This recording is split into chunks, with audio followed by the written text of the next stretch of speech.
Hey guys, Sab here. I just wanted to do a real quick video. We got buffed on reset today here in North America and tomorrow for EU. The buffs were an 8% damage increase to Pyroblast for both hero specs, and in addition, Frostfire got a 5% Frostfire Bolt buff. These both equate to 5% in single target just because Sun Fury does a lot more damage with Pyro, which even though it might think that Frostfire got more buffed because, it got 8% on Pyro and 5% on FF, the way the numbers math out is it's about 5% in single target for both. Right here, that's pretty straightforward in raid, right? We're going to do more single target damage on boss fights. We're going to do more single target damage in M plus keys. But what I wanted to take a look here, this is super secret technology. These numbers were compiled with help from one of my raiders who is also very active in the Fire APL.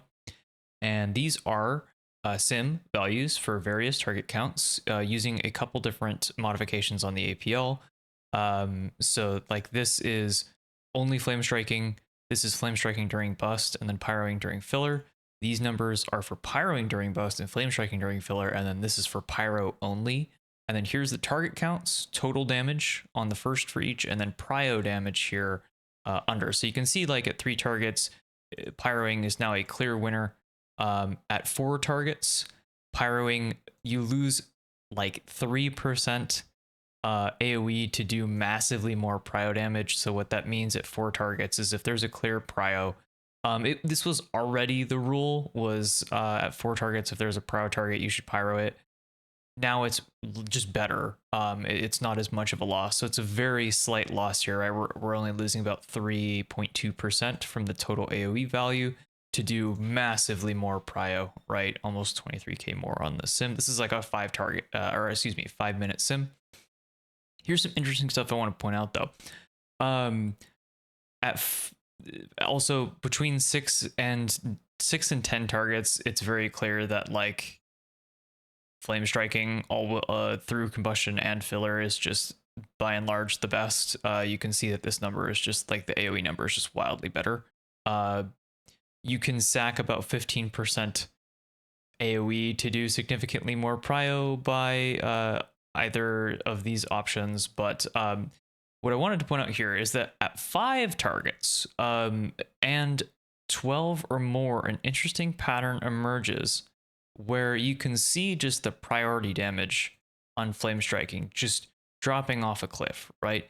And that's because flame strike is soft capped at 8 targets, right? So for every target you add past 8, the flame strike is doing more damage total, but it's doing less damage to each target that it's hitting compared to 8, and that number continues to drop as you add more targets, right? So that's why this number starts to decline after 10, and really it starts declining after 8, right? So 9, 10, 11, and so on and so forth. This prio number really goes down.